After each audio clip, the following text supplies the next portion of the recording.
AC circuit में हम लोग स्टार कनेक्शन पढ़ रहे थे। स्टार कनेक्शन का वेक्टर डायग्राम रह गया था बताने के लिए आप लोग को, जो उसमें कंप्लीट नहीं हो पाया था। तो यहाँ से हम लोग वेक्टर डायग्राम देखेंगे, ठीक है। तो एक बार प्रीवियस थोड़ा देख लेते हैं स्टार्टिंग से, ठीक है। आप लोगों ने ये देखा था कनेक्शन ऑफ थ्री फेस, ठीक। कनेक्शन ऑफ थ्री फेज में कैसे करते हैं, थ्री फेज प्रणाली निम्नलिखित दो प्रकार से समझ किया जाता है। पहला स्टार और दूसरा डेल्टा। स्टार कनेक्शन के बारे में आप लोग को बताया जा चुका था, ठीक है ना उसमें। तो स्टार कनेक्शन इस प्रकार से किया जाता है जैसा कि इस डायग्राम में दिखाया गया है ना। और इसके बाद हम इसको बताया गया था, इसको डिफाइन किया गया था इन तथ्यों द्वारा। और इसके बाद हमको मिला था जो I N equal to zero, किस हिसाब से, जब हमारा नॉर्मल कंडीशन यानी कि इनबैलेंस कंडीशन ना हो, आइडियल कंडीशन में हमारा जब स्टार कनेक्शन हो, उस दौरान हमारा आई एन क्या होता है, ज़ीरो होता है। उस दौरान हमारे न्यूट्रल में कोई करंट और वोल्टेज फ्लो नहीं होती है। अनबैलेंस कंडीशन में ही न्यूट्रल में करंट और वोल्टेज फ्लो होता है, तभी उसको मर्ज भी करते हैं, ठीक है। ये सब आपको बताते जा चुका था। तो नेक्स्ट जो हमारा था स्टार कनेक्शन में लाइन वोल्टेज का तथा फेज़ वोल्टेज के मध्य संबंध, ठीक है। तो इसमें जो फेज़ क्या था, लाइन क्या था, लाइन वोल्टेज क्या है, फेज़ वोल्टेज क्या है, इस सर्किट के माध्यम से बताया गया था आप लोग को। फेज़ वोल्टेज क्या होता है, एक लाइन एक फेज और एक न्यूट्रल के बीच का जो हमारा वोल्टेज होता है वो होता है फेज़ वोल्टेज। और लाइन वोल्टेज क्या होता है कि दोनों फेज के बीच का जो हमारा वोल्टेज होता है वो क्या होता है, मतलब आर फेज और वाई फेज के बीच का वोल्टेज क्या कहलाएगा, लाइन फेज कहलाएगा, लाइन वोल्टेज कहलाएगा, ठीक है ना। लाइन वोल्टेज कहलाएगा। और फेज वोल्टेज क्या कहलाएगा कि एक फेज और एक न्यूट्रल के बीच का जो वोल्टेज होगा वो हमारा फेज वोल्टेज कहलाएगा। तो इसके माध्यम से देखिए अब हमारा जो वेक्टर डायग्राम हम बनाते हैं इसका, स्टार कनेक्शन में जो वेक्टर डायग्राम होता है, और स्टार कनेक्शन में इसको हम स्टार कनेक्शन के अलावा इसको थ्री फेज 4 वायर सिस्टम में बोलते हैं। थ्री फेज यानी कि आर वाई भी थ्री फेज है और न्यूट्रल को लेकर के यहाँ 4 वायर हो जाते हैं, तो इसलिए थ्री फेज 4 वायर भी इसको बोलते हैं स्टार कनेक्शन को, ठीक है।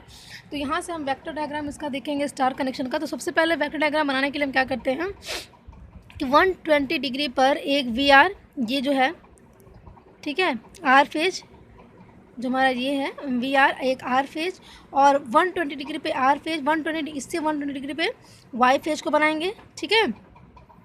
वी आर यहाँ दिख रहा है आपको और वी वाई दिख रहा है, यानी कि एक वोल्टेज आर फेज का वोल्टेज, वाई फेज और एक बी फेज।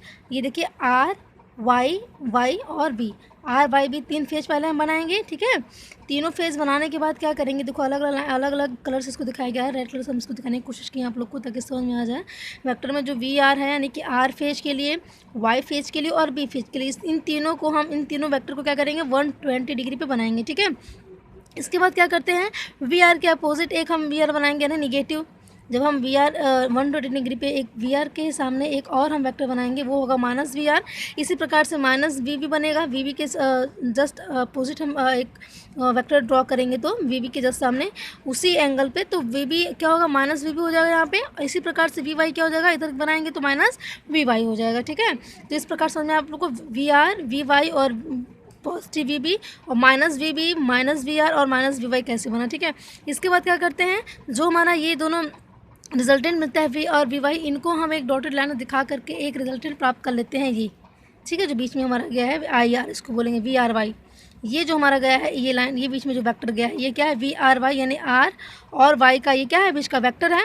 इसी प्रकार से क्या करेंगे, देखिए इन दोनों का वेक्टर हमको मिल गया। अब इन दोनों को मिला करके हम एक वेक्टर यहाँ बना सकते हैं। इसी प्रकार से V B minus V B और वी वाई के बीच में एक वेक्टर बनाएंगे, इसको क्या कहेंगे वी वाई बी, ठीक है। वी वोल्टेज इन किसमें, वाई फेज और बी फेज का वोल्टेज, ठीक है।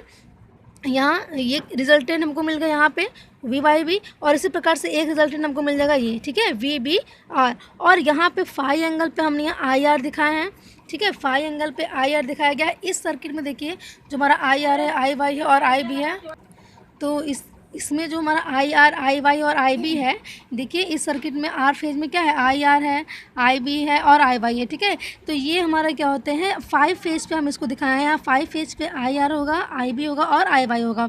अब हम बात करें कि इन हमने V R and R Y और बी को क्या 120 डिग्री पे दिखाया था, ठीक है। इनको हमने 120 डिग्री पे दिखाया था। तो देखिए इसके और इसके बीच का एंगल यानी वी आर और वी वाई, इनके बीच का एंगल क्या हो जाएगा 120 डिग्री हो जाएगा। देखिए यहाँ से वी बी है ये, ठीक है, और ये वी वाई है, यानी ये परिणामी जो निकला है, ठीक है। ये परिणामी जो है हमारा, इस परिणामी से अगर हम यहाँ की बात करें तो हमारा क्या आ जाएगा 120 डिग्री, ठीक। और ये दोनों, ये जो हमारे इनके बीच में जो बनेंगे angle V minus V B और वी वाई, वी बी और minus V R, minus V Y और वी आर के बीच में जो ये एंगल बन रहा है वो 60 डिग्री का एंगल बनेगा, ठीक है। ये एंगल हमारा क्या हो जाएगा, 60 डिग्री का एंगल हो जाएगा। तो इसके बीच से जो परिणामी गया है वी आर वाई, इसी प्रकार से इसका भी और इसका भी देखेंगे। तो इसी प्रकार से देखिए ये पूरा हमारा 60 डिग्री पे एंगल है, और इसका हाफ निकालेंगे तो कितना हो जाएगा, 30 डिग्री हो जाएगा। यानी इन दोनों के बीच का एंगल क्या है, माइनस वी बी और वी वाई बी के बीच का एंगल 30 डिग्री हो जाएगा, और माइनस वी बी और वी वाई के बीच का एंगल क्या हो जाएगा, 60 डिग्री। ये तीनों फेज के लिए हो जाएगा, ठीक है ना। तो इस प्रकार से क्या करेंगे, हम एक फेज डायग्राम, एक वेक्टर डायग्राम ड्रॉ करेंगे फॉर स्टार कनेक्शन के लिए, ठीक है। तो ये हमारा वेक्टर डायग्राम हम बनाएंगे एंगल वाइज। और इसमें देखिए क्या है कि उपरोक्त चित्र में, यानी कि इस वेक्टर डायग्राम में क्या है कि स्टार प्रणाली को संतुलित मानते हुए, यानी कि हम जो स्टार सिस्टम बनाया है, इसमें स्टार कनेक्शन सिस्टम जो है, ये इसमें क्या माना है कि ये हमारा अभी क्या है, नॉर्मल कंडीशन पे यानी बैलेंस कंडीशन पे है, अनबैलेंस नहीं है, ठीक है। यानी कि हमारा आयन न्यूट्रल का मान क्या है, यहाँ पे 0 है, ठीक। तो उपरोक्त चित्र में स्टार प्रणाली को संतुलित मानते हुए सदिश आरेख खींचा गया है, वेक्टर डायग्राम खींचा गया है। इसमें वी आर बराबर क्या है, वी आर बराबर वी वाई बराबर वी बी, वी आर बराबर वी वाई बराबर V B is equal to क्या है, वी फेस, ठीक है। देखिए वी फेज है ना, ये वी आर बराबर वी वाई बराबर वी बी क्या है, वी फेज है, इसके बीच का एंगल इसके बीच का एंगल, तो ये तीनों क्या है, V R V Y V B बराबर क्या है, वी फेज है, तथा वी आर वाई इसी प्रकार से देखिए हमारा V R Y V Y B और वी बी आर, ये तीनों क्या हो जाएंगे, हमारे लाइन वोल्टेज हो जाएंगे, ठीक है। वी आर वी वाई और वी बी क्या है, phase voltage, V R V Y और वी बी क्या है, फेज वोल्टेज है।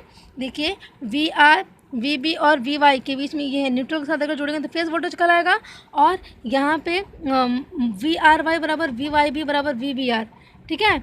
ये जो है ये क्या कहलाएगा, हमारा लाइन वोल्टेज कहलाएगा, ठीक है, बराबर वी एल, यानी लाइन वोल्टेज है। प्रत्येक लाइन वोल्टेज अपने फेज वोल्टेज का क्या होता है, सदिश अंतर होता है। प्रत्येक लाइन वोल्टेज अपने फेज वोल्टेज का क्या है, सदिश अंतर है, ठीक है। वी वाई और वाई बी के बीच में क्या है, एक वेक्टर डिफरेंस है, ठीक है, सदिश अंतर होता है। अब हम जो ये वेक्टर डायग्राम देखे हैं, इसके बाद हम एक चीज़ और देख लेते हैं स्टार कनेक्शन के वेक्टर डायग्राम का, ये कि जो हमारा वेक्टर मिले हैं, देखिए यहाँ से हमको वेक्टर क्या मिला, वी आर वाई बराबर क्या हुआ, vector V R minus V Y. कैसे, देखिए वी आर वाई का अगर हम मान निकालें यहाँ से, वी आर वाई, ठीक है, वी आर बराबर हमने क्या लिखा है, वी आर माइनस का लिखा है, माइनस वी वाई लिखा था वहाँ पे, ठीक है। वी आर वाई का मान निकालने के लिए क्या करेंगे, V R minus V Y. इसी प्रकार से अगर वी वाई बी का मान निकालना हो तो क्या करेंगे, vector V Y minus V B करेंगे। इसी प्रकार से वी बी आर का मान निकालना हो तो क्या करेंगे, वी बी माइनस क्या है, वी आर करेंगे, ठीक है, वेक्टर के साथ। तो वेक्टर के साथ वही हमने यहाँ पे लिखा है, वी आर वाई बराबर क्या लिखे हैं, V R minus V Y vector के साथ, और वी आर वाई बराबर क्या है, वेक्टर वी आर प्लस, इसको हम जोड़ रहे हैं तो माइनस को हम इसमें दिखा देंगे, यहाँ पे हम डायरेक्टली कर दिया है। यहाँ पे जोड़ेंगे जब वेक्टर को तो चिन्ह के साथ जोड़ेंगे, ठीक है, तो माइनस वी वाई हो गया यहाँ पे। इसी प्रकार से देखिए वी वाई बी की बीच में निकालेंगे, vector V Y plus minus V B हो जाएगा, वेक्टर वी बी आर बराबर क्या हो जाएगा, वी बी आर बराबर हो जाएगा वी बी वेक्टर के साथ plus minus V R vector, ठीक है ना। और अब अगर यहाँ पर समांतर चतुर्भुज का हम नियम लगाते हैं, वी आर वाई बराबर निकालें, अगर हम देखिए वी आर वाई बराबर क्या हो जाएगा, समांतर चतुर्भुज के नियम से V R square plus A square plus B square plus 2ab वाला फॉर्मूला हो जाएगा यहाँ पे, ठीक है।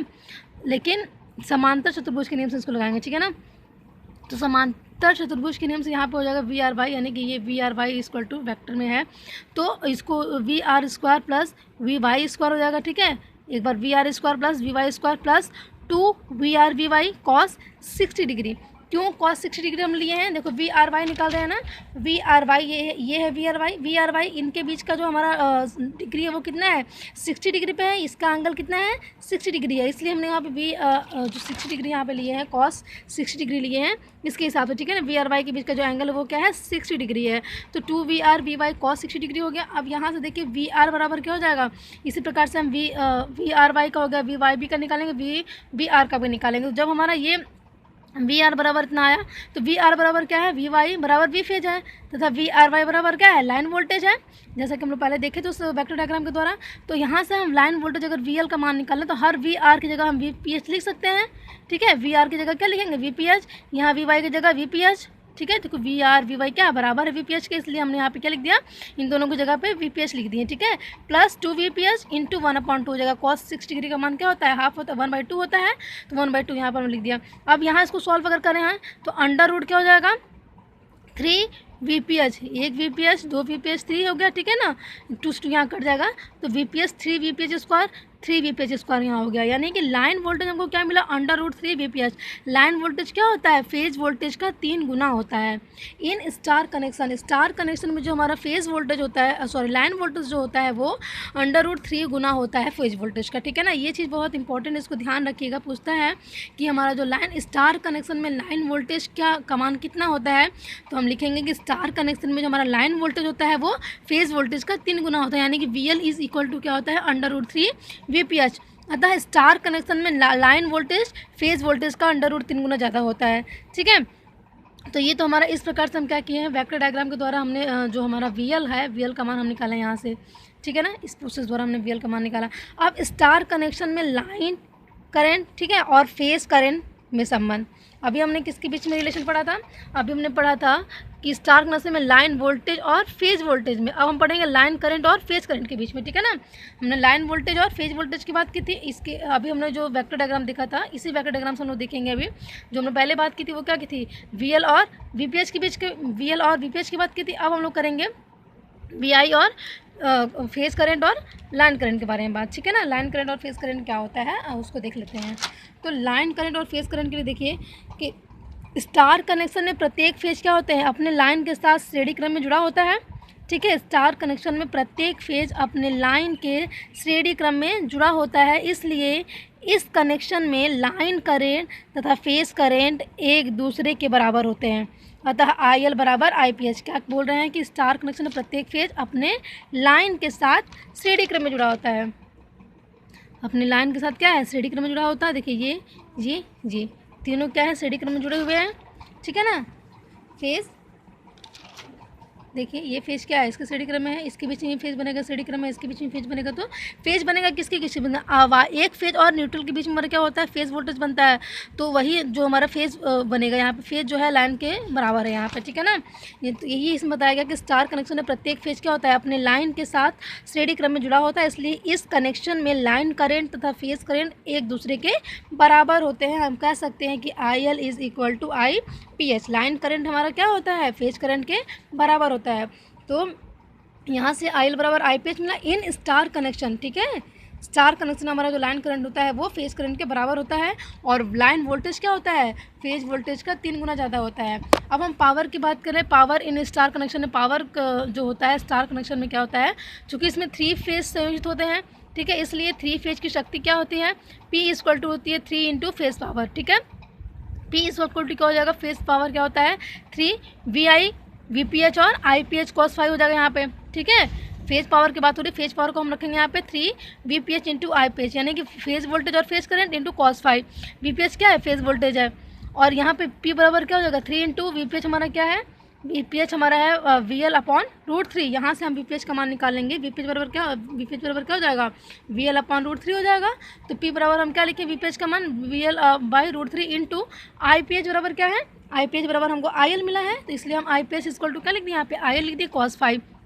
P इक्वल टू क्या हो जाएगा, √3 VL IL cos 5, ठीक है। ये इंपॉर्टेंट फॉर्मूला स्टार कनेक्शन के लिए जो हमको मिला है, P इक्वल टू मिला है √3 VL IL cos 5। वॉट में इसकी यूनिट होती है, यहाँ VL क्या है, लाइन वोल्टेज है, IL क्या है, लाइन करंट है। तो इस प्रकार से हम पावर जो है स्टार कनेक्शन में पावर क्या होता है उसको हम इस प्रकार से निकालेंगे। मोस्ट इंपॉर्टेंट फॉर्मूला जो पावर का होता है ये आप लोग हमेशा ध्यान रखिएगा किस प्रकार से ये हमारा आया है, ठीक है। पावर इन स्टार कनेक्शन में P बराबर √3 VL IL cos 5, इस प्रकार से हम पावर निकाल लिए स्टार कनेक्शन में, ठीक है। और यहाँ पे हमने देखा IL बराबर IPH होता है, यानी फेज करंट और फेज करंट जो होता है, फेज करंट जो होता है लाइन करंट के इक्वल टू होता है, और लाइन वोल्टेज क्या होती है, फेज वोल्टेज की 3 गुना ज़्यादा होती है, ठीक है, स्टार कनेक्शन में। तो इस प्रकार से हम स्टार कनेक्शन देखें, ठीक है। स्टार कनेक्शन में देखिएगा, स्टार कनेक्शन हम लोग देखे थे, ठीक है। और स्टार कनेक्शन को इस प्रकार से हम डिराइव करेंगे, मतलब ड्रॉ करेंगे, और ड्रॉ करने के बाद एक एक इसके कंपोनेंट को समझेंगे। और इसके बाद हम क्या किए हैं कि जब स्टार कनेक्शन बन गया है, स्टार कनेक्शन को ड्रॉ करने के बाद हमने इसमें जो रिलेशन दिखाया है फेज लाइन वोल्टेज और फेज वोल्टेज के मध्य का जो रिलेशन है वो एक वेक्टर डायग्राम के माध्यम से हम लोग समझे हैं। वेक्टर डायग्राम किस प्रकार से बनाते हैं ये भी मोस्ट इंपॉर्टेंट होता है, इसको भी ध्यान में रखिएगा। 2-3 बार आप लोग बनाने की कोशिश कीजिएगा, ये जरूर बनेगा अच्छे से, और डिग्री का ध्यान रखिएगा, ठीक है ना। तो ये हम वेक्टर डायग्राम बना लिए स्टार कनेक्शन का। इसके बाद हम निकाल लेते हैं इसका जो हमारा लाइन वोल्टेज होता है, ठीक है। इस प्रोसेस के माध्यम से हमने यहाँ पे लाइन वोल्टेज निकालें, और लाइन वोल्टेज के बाद हम निकालिए क्या, लाइन करंट और लाइन करंट, ये जो लाइन करंट और फेज करंट निकालें, ठीक है। फिर पावर इन स्टार कनेक्शन। इस प्रकार से हमारा पूरा स्टार कनेक्शन क्या होता है, कंप्लीट हो जाता है विद वेक्टर डायग्राम सहित, ठीक है ना। अब हम लोग नेक्स्ट जो बात करेंगे वो हम बात करेंगे डेल्टा कनेक्शन और मेश कनेक्शन के बारे में। तो डेल्टा कनेक्शन और मेश कनेक्शन में क्या होता है कि देखिए डेल्टा कनेक्शन किस प्रकार से जुड़ा होता है, ये हम बात करें तो ये हमारा डेल्टा कनेक्शन है, ठीक है ना। इसकी हम लोग बात नेक्स्ट वीडियो में करेंगे क्योंकि इसमें कंप्लीट नहीं हो पाएगा इसलिए, ठीक है। तो नेक्स्ट वीडियो में बात करते हैं हम लोग डेल्टा कनेक्शन के बारे में, ठीक है। तो स्टार कनेक्शन को आप लोग सॉल्व करिएगा उसको और समझने की कोशिश कीजिएगा उसमें, ठीक है।